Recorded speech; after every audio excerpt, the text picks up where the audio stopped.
I think it's a trend all over the world now. It's not just in India, all over the world. And it's part of your contract. You know, it's there that you will be giving a certain amount of time to promote the film. I got a little late because I was in the midst of election. I finished my election and I came back to Mumbai, and I was asked to, promote the film and come for the press conference. And I feel that a film like this needs a certain amount of push, because it's not a film which is A1 star cast and all that. So we need as much help from the media, as much help from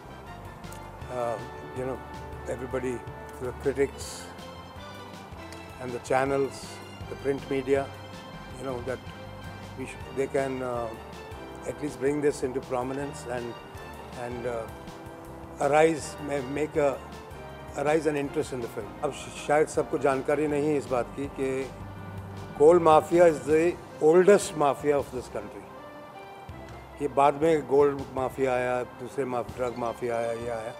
ये सबसे पुराना mafia है जो 200 साल से चल रहा है. और इसका जिक्र ज़्यादा नहीं करते थे क्योंकि it was first in the private sector, और बाद में जब नेशनलाइज हुआ तो फिर इसकी बातें उभर के आने लगी. लेकिन अब भी कंट्रोल जो है वो, क्योंकि भारत सरकार का है, कोल माइंस पे उन्होंने नेशनलाइज कर दिया था, तो अभी भी कंट्रोल भारत सरकार उन्हीं लोगों के साथ मिलजुल के काम कर रही है जो कि ड्रग माफिया के लोग थे, जो कि कोल माफिया के लोग. नहीं, I think there is already a big issue in front of the country about the Coalgate scam.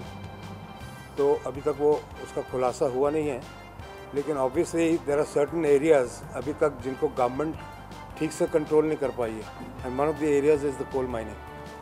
तो वहाँ पर काफ़ी सारे ऐसे लोग हैं जो अपने इन्फ्लुएंस से कॉन्ट्रैक्ट्स ले जाते हैं माइनिंग के. तो ये सारी चीज़ें खुलासा होगा, इस पे पाबंदी लगाई जाएगी. मुझे पूरी उम्मीद है कि आने वाली सरकार जो है पूरी तरह से इसमें इंक्वायरी करेगी और इसको एक सही सिस्टम में लाएगी. वो जो लाइन लिखी है उस लाइन के नीचे एक किरदार का नाम लिखा है जो ये बोलता है, और वो किरदार जो है वो फिल्म में माफिया है, कोल माफिया का ही चलाता है.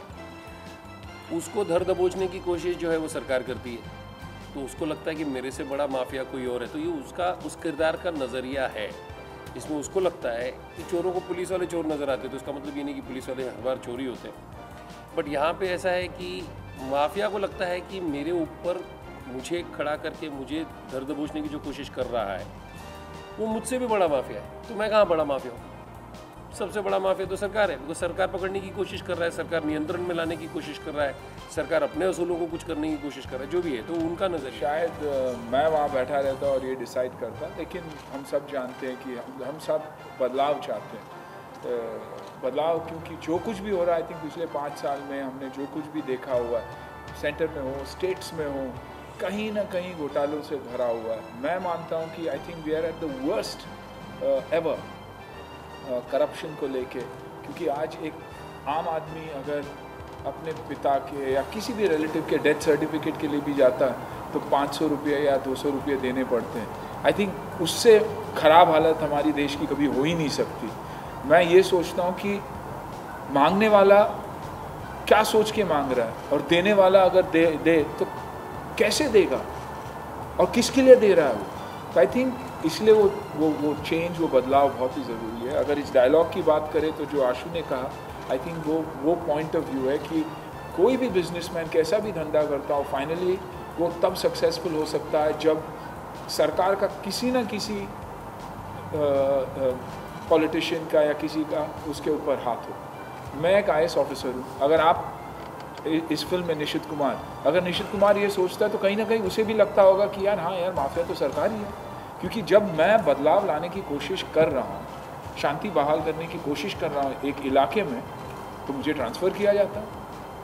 और जबकि सुप्रीम कोर्ट ने कहा कि 3 साल कम से कम आपको एक इलाके में रहना ज़रूरी है ताकि वो एक्चुअली उस इलाके को समझ सके और काम लेके आ सके. तो I think I am that voice of that bureaucrat who believes कि हमें हमारा 3 साल दे दो, हम बदलाव लाएंगे. क्योंकि कहीं ना कहीं उतनी ही इन्वॉल्वमेंट ब्यूरोक्रेट्स की है देश चलाने में. It's true. I think one of the reports is they asked me to do that, and Anna said, go ahead, and I did that. नहीं, रिपोर्टर ने खाली पूछा कि क्या आप करोगे, तब तक तो इधर मेरी बॉडी ऐसी होती तो मैं भी दिखाता। IAS ऑफिसर का किरदार निभा रहा था, तो आशु ने कहा बॉडी लैंग्वेज चेंज कर दे, बॉडी चेंज कर दे। तो मैंने 40 दिन के भाड़े पे, 45 डेज के भाड़े पे मेरी बॉडी विपिनो को दे दी। तो आप समझिए मेरी बॉडी है, विपिनो दिखा दे यार।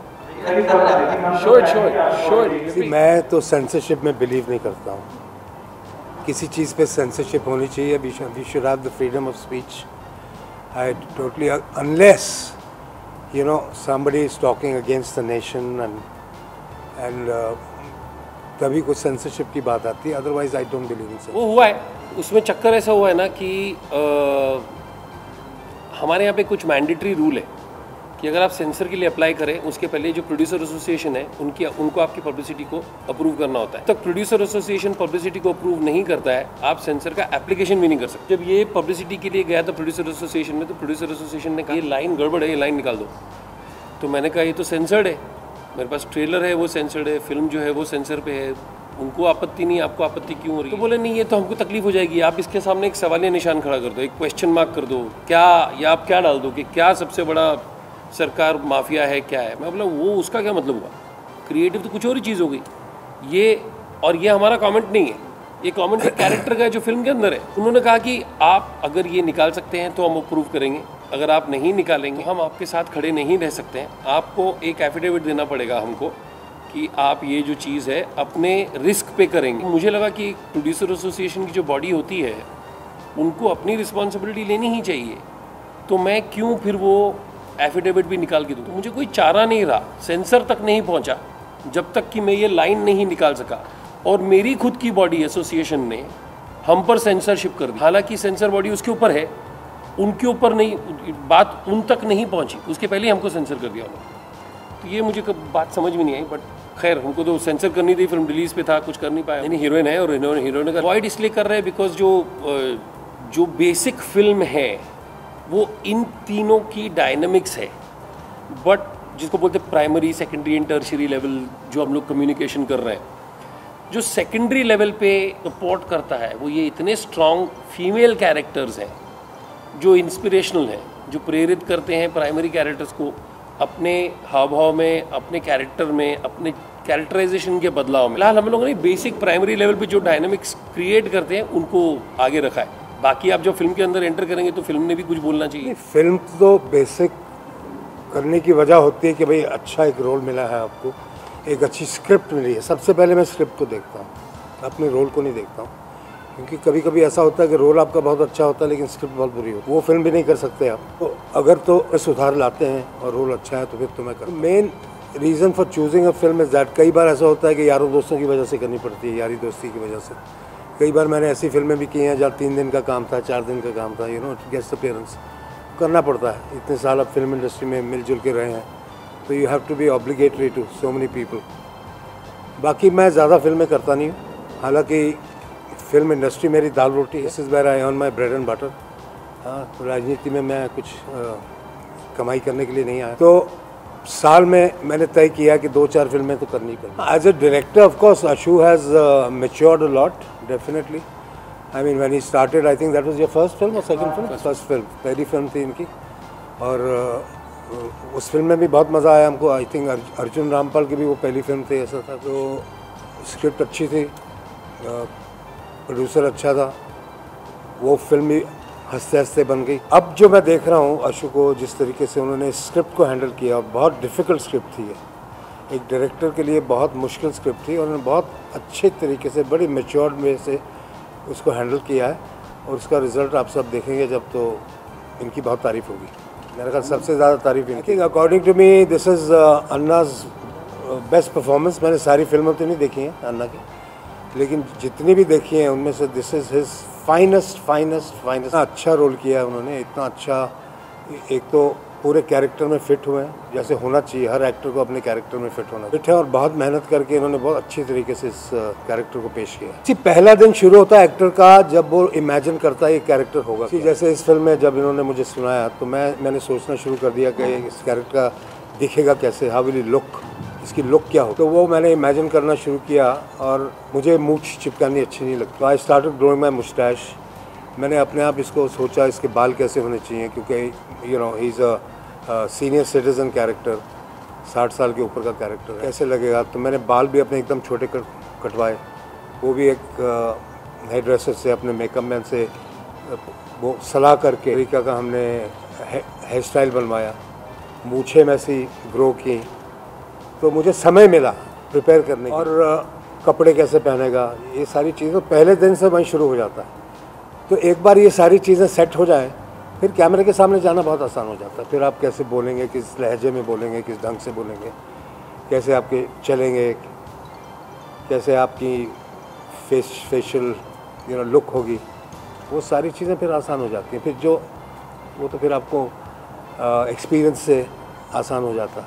मेरी फर्स्ट फिल्म मेरी फर्स्ट फिल्म तो बहुत ज़माना गुजर गया उसको, अभी मुझे याद भी नहीं है, लेकिन मैं इतना कह सकता हूँ मैं नर्वस नहीं, मैं बिल्कुल नर्वस नहीं था। और पहले दिन से ही मैं बहुत कॉन्फिडेंस के साथ इंडस्ट्री में आया था। हालांकि मेरा इंडस्ट्री में कोई गॉडफादर नहीं था, अचानक ऑफ़र आया और मैं आ गया फिल्म इंडस्ट्री में। मैं कोई फिल्म इंस्टीट्यूट से नहीं आया, मैं कोई एक्टिंग ट्रेनिंग लेके नहीं आया, कुछ नहीं आया, लेकिन मैंने स्कूल में, कॉलेज में थोड़ा सा स्टेज वर्क किया था। उससे मुझे एक कॉन्फिडेंस था अपने अंदर कि मैं, तो जैसे जैसे आप फिल्में करते जाते हैं, आपका एक्सपीरियंस बढ़ता जाता है, आप ग्रो करते जाते हैं। एक्टिंग में कोई लिमिट नहीं है, this is one area, any creative field has no limits. आप ये नहीं कह सकते मैं बहुत अच्छा एक्टर बन गया हूँ या मैं सब कुछ सीख गया हूँ, ये कभी हो नहीं सकता। हमेशा देयर इज़ मोर, और भी। तो जैसे जैसे आपको अच्छे अच्छे रोल मिलते हैं, वैसे वैसे आप में डूबेंगे, नई नई चीज़ें आप खुद अपने अंदर से निकालेंगे। Because acting is nothing but the whole experience coming out. जो आपका एक्सपीरियंस है, आपकी ऑब्जर्वेशन है, आपने जो पढ़ा है, लिखा है, आपने रीड किया है, नॉवेल्स पढ़ी हैं, हर चीज़ जो ऑब्जॉर्व की, वो सारी चीज़ें बाहर आती हैं जब आप। नहीं, बहुत film industry has progressed a lot हमारे समय से, और अभी टेक्निकली इतना आगे चली गई है फिल्म इंडस्ट्री। टैलेंट आज इतना बढ़िया टैलेंट है।